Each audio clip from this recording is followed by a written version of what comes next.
जय श्री राम साथियों, जय हिंद, वंदे मातरम, जय रक्त राजपुताना, जय हिंदत्व, जय हिंद, वंदे मातरम। आप सभी साथी जुड़ जाइए। और जैसा कि मैं आप सभी के बीच में आज कल के बाद एक बार फिर से लाइव आया हूं, क्योंकि जो मेरी मुहिम है, जो मेरी शुरुआत है, जो मैंने आप सभी से निवेदन किया था, क्योंकि शलभ प्रताप सिंह की एक खासियत है कि हम किसी चीज़ की शुरुआत करते हैं तो तब तक उस पर कार्य करते हैं जब तक कोई अंत ना हो जाए उस चीज़ का, और बिना अपने गोल तक पहुंचे हम शांत नहीं बैठते हैं। शुरुआत से ही धर्मरक्षक सेना की परिभाषा है ये कि जिस चीज की जिम्मेदारी या जिस चीज का बीड़ा हमने उठाया है, जिस मुहिम को हमने छेड़ा है, उसको जीत के ही देश में दिखाया है। इसीलिए जो कल मैंने निवेदन किया था आप सभी से कि आप सभी अपने अपने घरों पे भगवा ध्वज लहराएंगे, और उसी के साथ में इस प्रकार जैसा कि आप सभी देख सकते हैं कि मेरे आवास इंटरसिटी हाउस के टॉप फ्लोर पे चारों तरफ ये जय श्री राम का भगवा ध्वज लहर रहा है। और आप सभी को भी ये कार्य करना है। कार्य करने के साथ साथ आप सभी को अपनी अपनी फेसबुक आईडी से इसको पोस्ट करना है। देखिए, किसी भी चीज का जब तक आप प्रचार नहीं करेंगे, जब तक आप उसकी मजबूती को दिखाएंगे नहीं देश के सामने, तब तक वो समझ में नहीं आएगा। मैं हमेशा से कहता हूं, और इतना भगवामय कर दीजिए देश को, इतना भगवामय कर दीजिए कि पूरा का पूरा सोशल मीडिया का जो सिस्टम है वो जाम हो जाए, जिसको अपनी भाषा में कहा जाता है, उत्तर प्रदेश की भाषा में, कि पूरा सिस्टम हैक हो जाना चाहिए। इतना फेसबुक पे पोस्ट होना चाहिए भगवा ध्वज के बारे में कि आप सभी अपनी गाड़ी पे, घर पे हैं तो लॉकडाउन में लगाइए, और जहाँ पे ग्रीन जोन और ऑरेंज जोन है वहां पे मैं बताना चाहता हूँ कि आप सभी जो है अपने जहाँ दुकानें खोलने की परमिशन मिली वहां दुकानों पे लगाइए, वहां अपने घरों पे लगाइए, और जो रेड जोन वाले हैं वो सब अपने अपने घर पे ये जो भगवा ध्वज आप देख रहे हैं इसको लहराते रहिए, और इसकी फोटो अपने सोशल मीडिया पे जरूर पोस्ट करिएगा, क्योंकि ये एक बहुत बड़ी मुहिम है मेरे देशवासियों। हिंदुत्व की मजबूती अगर आप नहीं दिखाएंगे तो कुछ संभव नहीं है। इसमें मेरा साथ दीजिए। मैं आप सभी से कुछ नहीं मांगता हूं, ना आप सभी से कहता हूं कि एटीएम करिए, पेटीएम करिए, ये सहयोग करिए, कोई सहयोग नहीं मांगा। पूरे देश से एक सहयोग मांगा। मैं इसलिए भी लाइव हूं आज की मैं धन्यवाद देना चाहता हूं इंडियन आर्मी को, इंडियन आर्मी के नेवी विंग को भी, इंडियन आर्मी के नेवी विंग को भी, और इंडियन आर्मी के एयरफोर्स को भी, कि पूरे देश के अंदर जो तरीके से पुष्प वर्षा करके देश के डॉक्टरों का, देश के कोरोना के असली जो जंग के सिपाही हैं, देश के पुलिस कर्मियों का, उन सभी लोग का जो देशवासियों की सेवा में लगे हुए हैं, अपनी जान को खतरे में डाल के, जगह जगह लोगों की जांच करने में, जगह जगह लोगों को रोकने में कि वो घरों से ना निकले, शहर के कानून का नियंत्रण करने में, जरूरी सेवाओं से लोगों को दवाइयां, जरूरी भोजन इत्यादि मौजूद कराने में जो देश के अंदर डॉक्टरों की और पुलिस की और उन सभी लोग की जो टीम काम कर रही है, वही कोरोना जंग के असली सिपाही हैं इस देश के। और असली कोरोना योद्धाओं को मैं नमन करता हूं और धन्यवाद देना चाहता हूं देश के प्रधानमंत्री मोदी जी को, और इंडियन आर्मी के तीनों विंगों की। नेवी में उन लोगों ने जो है, जहां पे शिप उनका ट्रेवल कर रहा था समुद्र में, वहां पे थैंक यू लिखा, जो आपने ऊपर से सैटेलाइट से और जो व्यू लिया है उस पर लिखा हुआ है थैंक यू। सोचिए, ये बहुत जरूरी था। मैं देश के युवाओं से कहना चाहता हूं, ये बहुत जरूरी था। आप सभी इस बात को समझिएगा कि इंडियन आर्मी ने धन्यवाद दिया है, इससे देश के डॉक्टरों का और पुलिसकर्मियों का मनोबल कितना बढ़ जाता है। हम लोग जाके जगह जगह धर्मरक्षक सेना की टीम थानों पे सम्मानित कर रही है सिपाहियों को, पुलिसकर्मियों को, वहां के दरोगा को, एसओ को सम्मानित कर रही है। इसके पीछे की एक वजह है, क्योंकि हम उनका मनोबल जब बढ़ाएंगे तभी वो हमारी सेवा में कार्य कर पाएंगे। और मैं धन्यवाद देना चाहता हूं इंडियन आर्मी को, धन्यवाद देना चाहता हूं मर्चेंट नेवी को, धन्यवाद देना चाहता हूं इंडियन एयरफोर्स को, कि आप लोगों ने आज पूरे भारत के अंदर जगह जगह पुष्प वर्षा की है, और उसके लिए धर्मरक्षक सेना की टीम के साथ में भारत के 100 करोड़ हिंदू उस चीज को आपको आभार व्यक्त करते, धन्यवाद देना चाहते हैं। हमारे सभी पदाधिकारी, सभी सैनिक और देश हित में कार्य करने वाले सभी देश के राष्ट्रवादी संगठनों की तरफ से मैं धन्यवाद देना चाहता हूं भारत की इंडियन आर्मी को। और मैं मोदी जी के इस कार्य को बहुत ज्यादा अति सराहनीय कहना चाहता हूं, क्योंकि उन्होंने मनोबल बढ़ाने का काम किया है। जब भारत की फौज जो हमारी सुरक्षा करती है, जब इंडिया की आर्मी जो बॉर्डर पे और हर जगह देश को बचाती है, जब वो देश के असली कोरोना योद्धाओं का मनोबल बढ़ाएगी तो इससे मनोबल और ज्यादा बढ़ेगा। और इससे जितने भी डॉक्टर्स हैं, जितने भी आपके जो है पुलिसकर्मी हैं, जितने अस्पतालों पे पुष्प वर्षा की गई है, भारत के हर राज्यों में एक साथ इंडियन आर्मी के इतने सारे जो है हेलीकॉप्टर्स और फाइटर जेट के साथ में पुष्प वर्षा की गई, ये अति सराहनीय था। और ये देश की एक शक्ति को दिखाता है विश्व के अलग देशों के सामने, कि भारत को देखो वो कितनी मजबूती के साथ लड़ रहा है। मेरे युवाओं, मेरे देश के सभी साथियों, मेरे सभी सैनिकों जो शलभ प्रताप सिंह के समर्थक हैं, जितने मेरे फॉलोअर इंडिया में, क्योंकि भारत के हर राज्य में मेरा ये लाइव देखा जाता है, सभी लोग जो है इस वीडियो को शेयर करते जाइएगा, क्योंकि बहुत जरूरी विषय है जिस विषय पर मैं आप सभी से चर्चा कर रहा हूँ। और मैं कुछ निवेदन भी आप सभी से करूंगा, वीडियो को एक तरह से शेयर करते रहिएगा, ज्यादा से ज्यादा लिंक को शेयर करिएगा, क्योंकि आप शेयर करेंगे तो धर्मरक्षक सेना का जो संदेश है वो भारत के हर हिंदू तक पहुंच सकेगा। जितने भी मेरे, क्योंकि मेरे भी जो सेना के सैनिक हैं भारत के हर राज्यों में, वो भी बहुत कुछ त्याग करके सेना को समर्पित हैं।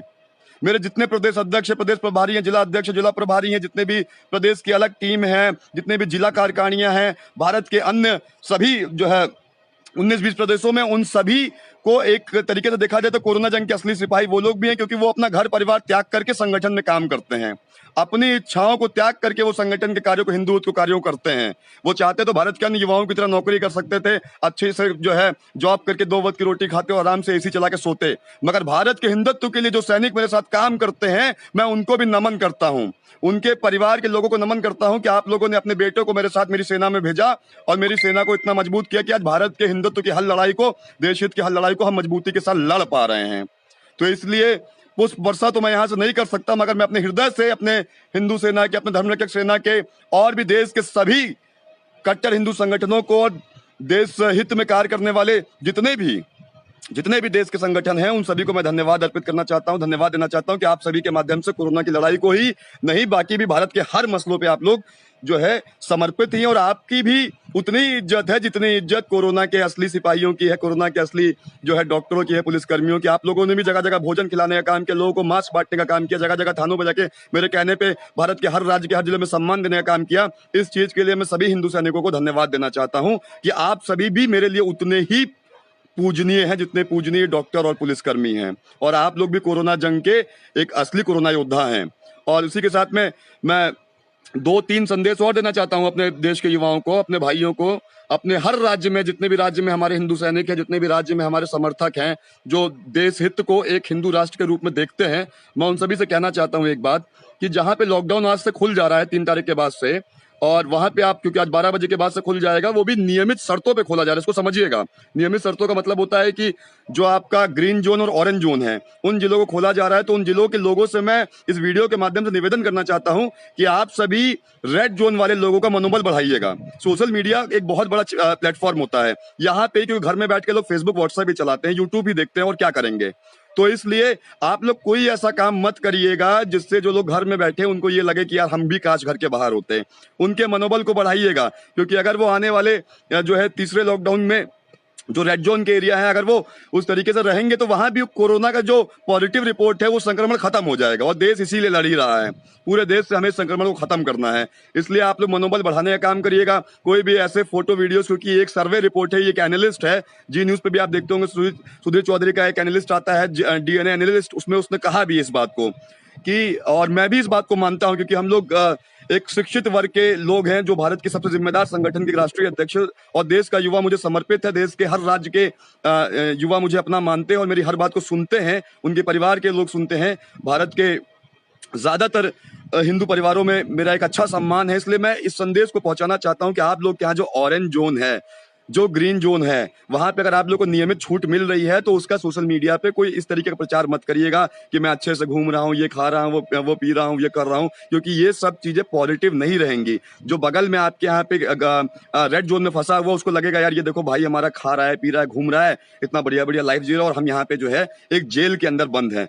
ये भावना नहीं आनी चाहिए। देशवासियों से मैं कहना चाहता हूँ, थर्ड लॉकडाउन जो है, जो थर्ड श्रेणी है, वो आपके लिए सबसे ज्यादा जिम्मेदारी श्रेणी है, क्योंकि इसमें से आधा हिंदुस्तान बाहर निकल चुका होगा और आधा हिंदुस्तान घरों के अंदर होगा। मेरी बात को समझिएगा कि आप सभी को साथ देना है इन चीजों पे, उनके मनोबल को बढ़ाना है, उनकी मदद करना है।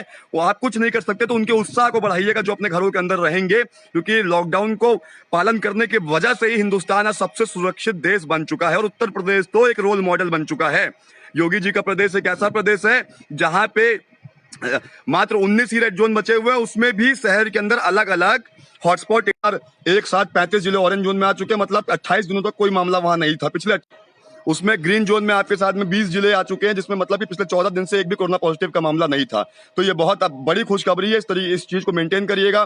साथ ही साथ मैं अपने देश के सभी युवाओं से, अपने सभी समर्थकों से, धर्मरक्षक सेना के सभी सैनिकों से, सभी पदाधिकारियों से एक निवेदन और करूंगा कि इस वीडियो को शेयर करते जाइए। इतना शेयर कीजिए कि मेरी जो आवाज है, जो मेरा विषय है, वो हिंदुस्तान के मेरे सभी भाइयों तक और सभी परिवारों तक पहुंच सके। और मैं बताना चाहता हूं आप सभी को कि जिस प्रकार लॉकडाउन का पालन हो रहा है, जिस प्रकार आप एक नए युग की तरफ बढ़ रहे हैं, वो एक बहुत बड़ी जीत है कि देश का जो भारतवासी है वो इस जीत को तबलीगी जमात का एक बहुत बड़ा जो है वो लगा हुआ था कि हम फैला देंगे, हम जगह जगह पे जो है इस वायरस को, संक्रमण को फैला देंगे। उसके बाद भी हमारे प्रधानमंत्री और हमारे मुख्यमंत्री जी की एक कठोर योजनाओं की वजह से आज देश बचा हुआ है। इसलिए मैं कहना चाहता हूं कि आप सभी जो है लोगों का मनोबल बढ़ाने का काम करिए और अपने अपने घरों में ये जो भगवा ध्वज की मैंने मुहिम छेड़ी थी, इसको आप लोग अपनी अपनी आईडी से पोस्ट करेंगे। जो भी इस वीडियो को देखेगा उसका एक ही काम रहेगा कि अपने घर के ऊपर या अपने घर के बाहर जहां भी उसके यहाँ ये भगवा ध्वज लहर रहा होगा, वो इसकी फोटो अपने साथ में पोस्ट करेगा सोशल मीडिया पे और एक ट्रेंड चलाया जाएगा। ट्रेंड जरूरी है, हिंदुत्व का ट्रेंड है ये। हिंदुत्व अगर नहीं मजबूत रहेगा तो आप देश नहीं बचा पाएंगे। मैं बताना चाहता हूँ बार बार आपसे कि इन 56 देशों के मुसलमानों का यही दिमाग लगा रहता है कि किस तरीके से भारत को भी एक मुस्लिम देश बनाया जाए। इसी के पीछे इनके सारे मस्जिद काम करते हैं, इसी के पीछे इनका इस्लाम काम करता है, इसी के पीछे ये जिहाद छेड़ते हैं, इसी के पीछे जगह जगह मस्जिदों पे ये अभी भी जाते हैं। और अभी परसों ही गुजरात में एआईएमएम का जो है ओवैसी के पार्टी का एक सभासद जबरदस्ती जाके मस्जिदों पे भीड़ इकट्ठा करके जो है अजान करवा रहा था। तो सोचिए, ये जानते हैं कि फैलेगा तब भी फैला रहे हैं। ये इस धर्म से लड़ने के लिए हिंदुत्व को मजबूत करना देश में बहुत आवश्यक है, बहुत आवश्यक है। और आज योगी जी भगवामय है, इसी वजह से उत्तर प्रदेश भगवामय है और पूरा भारत भी भगवामय होगा। मैं कहना चाहता हूं अपने अपने घरों पे भगवा ध्वज लहराइए। जय श्री राम का, बजरंगबली का, भोलेनाथ का, किसी भी हिंदुत्व का वो झंडा होना चाहिए, मगर होना चाहिए। और इसके लिए आप लोग हीरो हीरोइन का फोटो पोस्ट कर सकते हो यार। ऋषि कपूर मरा तो वो देख रहा था मैं, इरफान खान के पीछे पड़ रहे हो उसको डाल रहे हो, ये सब कर सकते हो। एक भगवा झंडा सलभ प्रताप सिंह के लिए नहीं कर सकते हो। जिस इंसान ने अपने देश के प्रति सब कुछ समर्पित कर दिया, उस इंसान के लिए आप एक झंडा नहीं अपने घर के ऊपर लगा सकते हो। मैं पूछना चाहता हूं, आप भारत के हर राज्य से मुझे देख रहे हो। जैसे आदित्य राज, मेरा छोटा भाई चीनू है, वो इस समय पाली का अध्यक्ष भी है। मैं उससे भी कहना चाहता हूं, आदित्य अगर तुम लोग चाहोगे ना तो अपने अपने जिलों में, क्योंकि तुम लोग के जिलों में तुम्हारी पकड़ है, और मेरे प्रदेश में जितने भी कार्यकर्ता हैं, जितने भी सैनिक हैं, जितने भी धर्मरक्षक के पदाधिकारी हैं, वो एक मजबूत लोग हैं हिंदुस्तान के। वो चाहेंगे तो उनका क्षेत्र वहां प्रभावित है, उनकी वहां पे चलती है। आप लोग चाहेंगे तो अपने इलाकों में घरों पे वो भगवा ध्वज लहरा सकते हैं। फोन करके लहराइए, अगल बगल के मोहल्ले वाले गांव वालों से कहिए कि झंडा दिखना चाहिए, निकालिए अपना भगवा ध्वज और उसको छतों पे लहराइए, उसकी फोटो सोशल मीडिया पे पोस्ट करिए। ये एक ट्रेंड है जिसको फॉलो करना पड़ेगा। देश के हिंदुत्व की मजबूती अगर हम घर बैठे कर सकते हैं तो उसमें क्या जा रहा है यार? क्यों फट रही है? अपने हिंदुत्व का झंडा लहराने के लिए देश में मेरे हिंदुओं की क्यों फट रही है? क्यों डर रहे हैं आप लोग? अगर आप लोग डरोगे तो ये 56 देश आपके ऊपर चढ़ चुका है। ये भी भारत की बारी है। 56 देश लगातार एक एक करके 10 साल बाद एक हिंदू राष्ट्र होता है, वो बन जाता है। पुर्तगाल था हिंदू राष्ट्र, तो मुस्लिम देश बन गया। ये लोग इस तरीके से बढ़ाते हुए अपने अल्लाह के नाम, इस्लाम के नाम आतंकवादी संगठनों को चला के जगह जगह जिहाद छेड़ते हुए आतंकवादी गतिविधियां करके देश को डरा के, धमका के, उस देश को खाली करा के मुस्लिम राष्ट्र बना लेते हैं, इस्लामिक देश बना लेते हैं। नहीं समझ में आता है तो यूट्यूब पे आप लोग बढ़िया से वीडियो सर्च कर लीजिएगा कि इनके 56 देश हैं पूरे विश्व के अंदर और आपका एक हिंदू राष्ट्र सुरक्षित नहीं हो पा रहा है, क्योंकि हमारे यहाँ हिंदू ही नहीं एक है।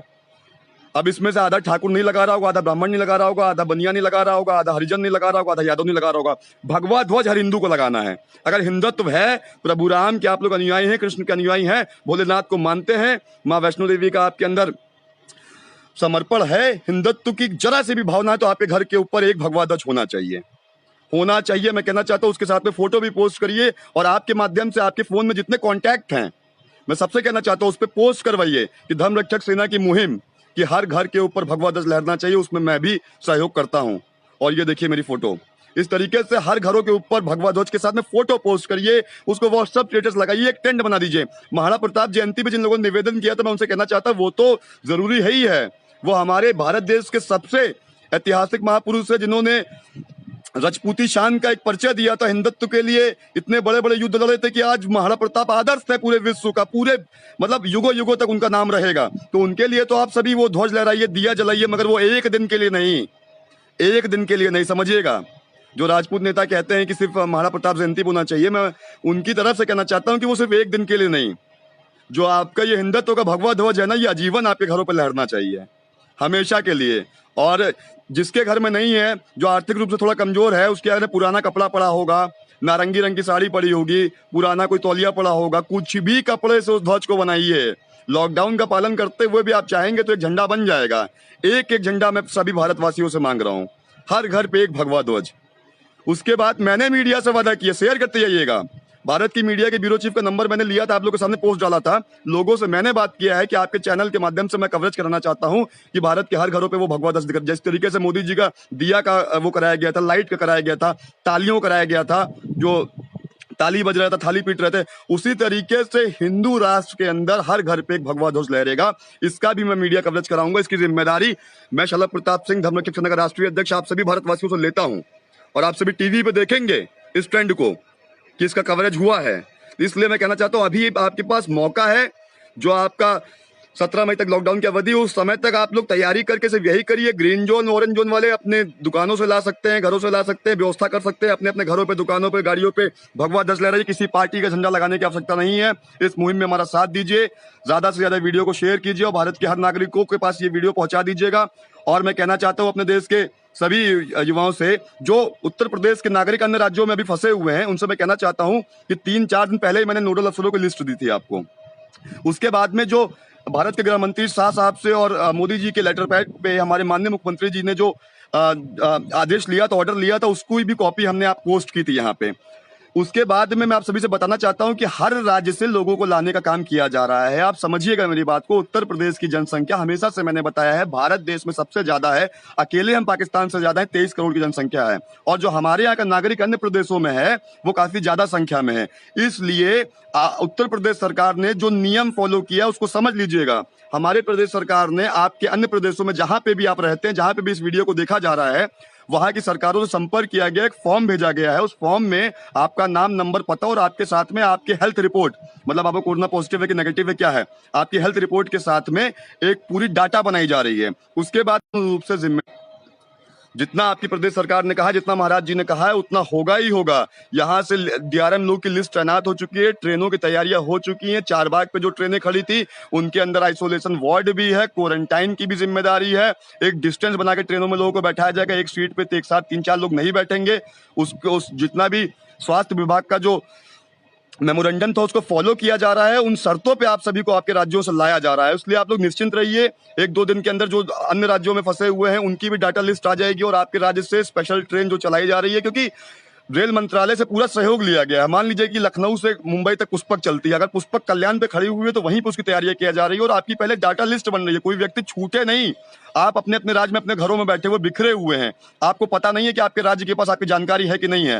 तो जिस राज्य में आप, मान लीजिए फॉर एग्जांपल आप महाराष्ट्र के मुंबई में हैं, तो महाराष्ट्र की सरकार से संपर्क किया जा रहा है कि हमारे उत्तर प्रदेश के जितने भी नागरिक आपके हैं, उनकी आप लिस्ट दीजिए, उनका नंबर, मोबाइल, पता और साथ में उनकी हेल्थ रिपोर्ट की उनको कोरोना पॉजिटिव है कि नेगेटिव है। इस तरीके से जब डाटा कलेक्ट हो जाएगा, तब आपके राज्य से उस ट्रेन से आपको आपके जिले में ले आया जाएगा। और सतत जिम्मेदारी के साथ में योगी सरकार ये कार्य कर रही है, सबसे पहले भारत देश में कर रही है।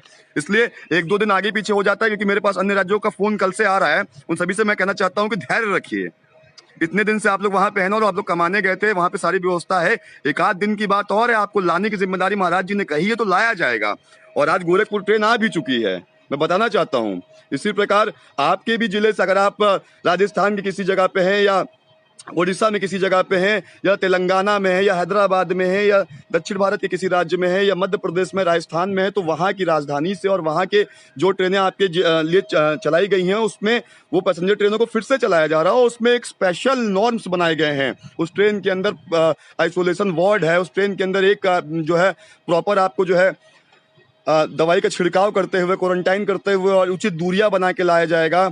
जो आपका मास्क वगैरह का फॉलो करना है, वो सारी चीजें फॉलो कराई जाएंगी। और उसको लाने के बाद भी मैं बता रहा हूँ, उत्तर प्रदेश सरकार ने एक शर्त रखी है, उसको समझ जाइएगा कि आपको अपने घरों में आके सेल्फ क्वारंटाइन भी होना है। इस जिम्मेदारी को निभाइएगा। और जो जिम्मेदारी के साथ में आपकी प्रदेश सरकार आपको लेके आ रही है, और आप लोग एक ऐसे प्रदेश में जो है से बिलोंग करते हैं, कि ऐसे उत्तर प्रदेश के निवासी है जहाँ के मुख्यमंत्री सबसे जिम्मेदार हैं और सबसे बढ़िया से और सबसे कारीबे, जैसे बोलते हैं कि उनकी तारीफे काबिल हमेशा से महाराज जी रहे हैं। 25 साल से गोरखपुर में रहे हैं और 3 साल से उत्तर प्रदेश के लिए आज योगी मॉडल बन चुके हैं पूरे देश के हर राज्यों में। और आप सभी निश्चिंत रहिए, आप सभी एकदम सुरक्षित हैं, स्वस्थ हैं, और आपको आपके प्रदेश में लाने का कार्य किया जा रहा है। 24/7 यहाँ की टीमें काम कर रही हैं। जो डीआरएम वगैरह लगाए गए हैं, वो इस चीज के पूरी की तरीके से ट्रेनें निर्धारित कर चुके हैं, ट्रेनें तैयार की जा चुकी हैं, और आपके प्रदेश सरकारों से संपर्क भी किया जा चुका है। और मैं इसी के साथ में लाइव को समाप्त करने से पहले एक अनसुनी कहानी और सुनाना चाहता हूं। जो विपक्षी पार्टी के लोग हैं, जो अलग अलग राज्यों में ये सोचते हैं कि योगी सरकार बहुत जल्द देश के प्रधानमंत्री के रूप में आने वाले हैं। मोहन भागवत जी ने भी कह चुके हैं वो भी आरएसएस प्रमुख ने, कि भाई अगले प्रधानमंत्री के रूप में हम लोग योगी आदित्यनाथ जी को ही देखते हैं।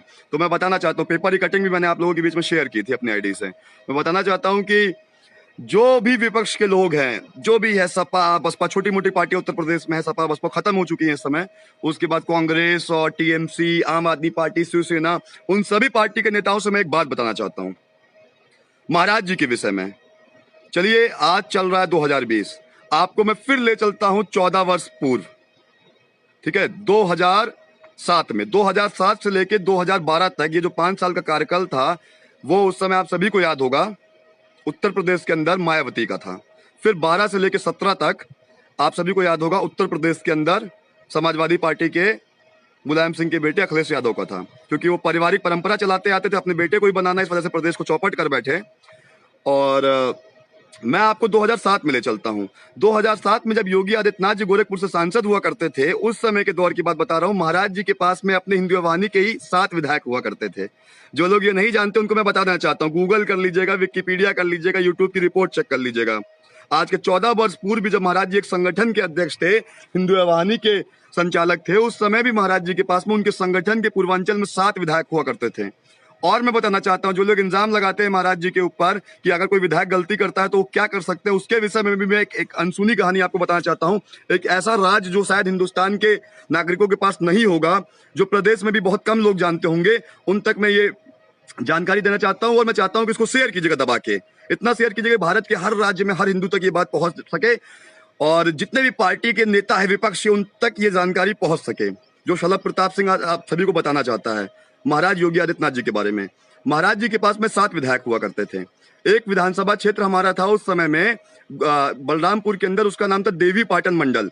देवी पाटन मंडल में क्या था कि वो गोरखनाथ मंदिर का ही एक मठ हुआ करता था, क्योंकि पाटेश्वरी माता जी जो है वो महाराज जी के ही एक मठ में ही आती हैं, और उसी में से एक मठों का केंद्र योगी जी का बलरामपुर का, क्योंकि जिला बलरामपुर हमारा है, वहीं पे तुलसीपुर में देवी पाटन मंडल था। देवी पाटन मंडल में पाटन देवी मैया के बहुत बड़ा मंदिर है, और वहीं से जैसे गोरखपुर से गोरखनाथ मंदिर से चलता है सब कुछ, वैसे ही तुलसीपुर का देवी पाटन मंडल से, उस मंदिर परिषद से ही सब कुछ चलता था। मैं बताना चाहता हूँ कि वहां पे महाराज जी के पास में, योगी जी के पास में, अपने जो वहां के महंत थे उनका नाम था कौशलेंद्र नाथ योगी। कौशलेंद्र नाथ योगी महाराज जी के अपने एक विधायक हुआ करते थे। 14 साल पहले की बात है। हम लोग बहुत छोटे छोटे थे उस समय, इस वजह से हम लोग को अचानक एक फोन आया कि आप सभी जो है तुरंत तुलसीपुर पहुंचिए। तो हम लोग सोचे कि तुलसीपुर इस टाइम, इतनी सुबह सुबह फोन है, बोलिए आप लोग पहुंचिए, और हिंदू वाहिनी के जो सभी मुख्य पदाधिकारी थे उनको वहां पहुंचना था। पहुंचने के बाद पता चला कि देवी पाटन मंदिर, जो देवी पाटन का मंदिर है, उस मंडल में जो विधायक थे कौशलेंद्र नाथ योगी जी, वो गलती से चोरी छुपे किसी महिला के साथ में उनका संबंध था। वो शायद लखनऊ कोई महिला थी, और उनको ले जाके महंत जी मंदिर में रखे हुए थे अपने साथ में। तो महाराज जी को जब इस चीज की जानकारी हुई कि हमारा अपना महंत, महंत का मतलब होता है जिसने परिवार को त्याग दिया हो, जिसने जो है देश दुनिया को त्याग करने के बाद में उस दैनिक जीवन की जिम्मेदारी छोड़ के एक आध्यात्मिक जीवन की शुरुआत की हो, इसकी शपथ के साथ में ही महंत बनाया जाता है। मैं बताना चाहता हूं कि ये उत्तर प्रदेश की एक ऐसी जानकारी है जो शायद उत्तर प्रदेश वासियों को भी नहीं पता होगी, और आज मैं इस जानकारी को आप लोग के माध्यम से पूरे हिंदुस्तान में बताना चाहता हूं। और मैं सभी न्यूज चैनल, मीडिया, अखबार तक ये वीडियो पहुंचाना चाहता हूं कि आप लोग पुष्टि कर लीजिएगा कितनी सत्य कथा थी ये। और पुराने समय में अगर आप लोग उसको गूगल पे या यूट्यूब पे सर्च करेंगे तो शायद एक आध अखबारी खबर आपको मिल भी जाएगी गूगल पे इस चीज के बारे में। तो जब महाराज जी को पता चला कि कौशलेंद्र नाथ योगी जी उनके अपने हिंदू वाहिनी के विधायक थे, जो एक महिला के साथ में मंदिर के अंदर रहते थे, महाराज जी तुरंत गोरखपुर से पीछे वाले रास्ते से महाराजगंज होते हुए, सिद्धार्थनगर होते हुए उस मंदिर परिसर में पहुंचे। मंदिर परिसर का गेट बंद करवाया गया, हिंदू वाहिनी के सारे कार्यकर्ता अंदर थे। हम लोग अपनी आंखों से देखे थे कि महाराज जी ने उस समय, जो विधायक कौशलेंद्र नाथ योगी थे, उनके अपने महंत थे, मगर महाराज जी ने तत्काल प्रभाव से उनको विधानसभा की सीट से स्थगित कर दिया। उनकी विधायकी ले ली गई, उनका महंत का जो पद था वो भी उनसे ले लिया गया। उनको उसी वक्त महाराज जी ने अपनी आंखों के सामने से कहा कि आप इस मंदिर परिसर को छोड़ दीजिए।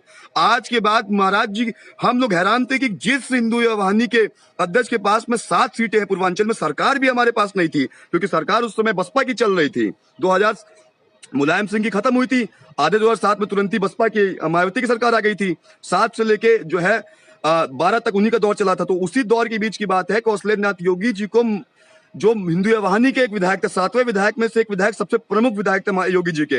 योगी जी ने उनको तत्काल प्रभाव से जो है विधानसभा सीट उनकी ले ली, उनको मठ से भी इस्तीफा दे दिया, उनको संगठन से भी इस्तीफा दे दिया, उनको महंत के पद से भी इस्तीफा दे दिया, और वो सीट हमारी एक खाली हो गई। तो सोचिए कोई और होता जिसके पास मात्र 7 ही सीट थी विपक्ष में, वो अपनी सीटें बचाता। मगर महाराज जी ने बिना किसी मीडिया की जानकारी को, बिना अपना प्रचार किए, बिना न्यूज चैनल पे अपना जो है वाहवाही लूटे, उन्होंने उसी मंदिर परिसर के अंदर से उस कौशलेन्द्रनाथ योगी जी को स्थगित कर दिया, विधानसभा सीट ले ली। उस महंत ने गलती यही की थी कि महंत जीवन में एक विधायक होते हुए, एक महंत, एक मंदिर के महंत होते हुए, देवी पाटन मंडल मंदिर के वो महंत थे, और एक महिला के साथ में उनका संबंध था, और लखनऊ से उस महिला को लाके वो रखे हुए थे। सोचिए, इस मीडिया की जानकारी किसी को नहीं है, मगर महाराज जी के इस चीज को हम लोग तभी समर्पित हो गए। कोई ऐसा व्यक्ति है हिंदुस्तान में जो अपना एक विधायक हो सकता है, मगर तुरंत उस विधायक को बिना मीडिया के प्रचार किए हुए अपनी पार्टी से निकाल दिए, संगठन से भी निकाल दिए, विधानसभा सीट भी ले लिए, और हमारी 7 में से 6 सीटें हो गई थी उसी दिन। और महाराज जी ने खड़े खड़े पहले मंदिर के दरवाजे से कहा कि इनको यहां से बाहर निकाला जाए। तुरंत साइन करके उनको जो है हिंदू वाहिनी के महंत के पद से हटाया गया, मंदिर के महंत के पद से हटाया गया, विधानसभा सीट ले ली गई। सोचिए, सिर्फ महिला रखने के आरोप में अगर कोई भी एक योगी जैसा व्यक्ति एक विधायक कम कर सकता है आज के 14 साल पहले, तो सोचिए योगी जी कितने सख्त व्यक्ति हैं। मैं बताना चाहता हूं, बसपा से, सपा से, कांग्रेस से, आम आदमी पार्टी से, शिवसेना से, टीएमसी से, ममता की सरकार के लोगों से, क्या आप लोग महाराज जी को अभी नहीं जानते हैं? इसीलिए मैंने ये अनसुनी कहानी, एक 14 साल पुराना इतिहास आप लोग के बीच रखा कि पूरे देश का हिंदू इस बात को जान जाए। योगी आदित्यनाथ वो शख्स है जिन्होंने अपना एक विधायक उस दिन कम कर दिया था। योगी आदित्यनाथ वो शख्स है जिन्होंने 7 सीटें हमारे पास हिंदू वाहिनी की हुआ करती थी बसपा सरकार में 2007 में। बीजेपी से कोई मतलब नहीं था महाराज जी को। महाराज जी के अपने संगठन में 6-7 विधायक हमेशा रहते थे। ये महाराज जी की पावर थी। पूर्वांचल के अंदर में उनकी अपनी सीटें रहती थी, किसी भारतीय जनता पार्टी के सामने वो टिकट मांगने नहीं जाते थे।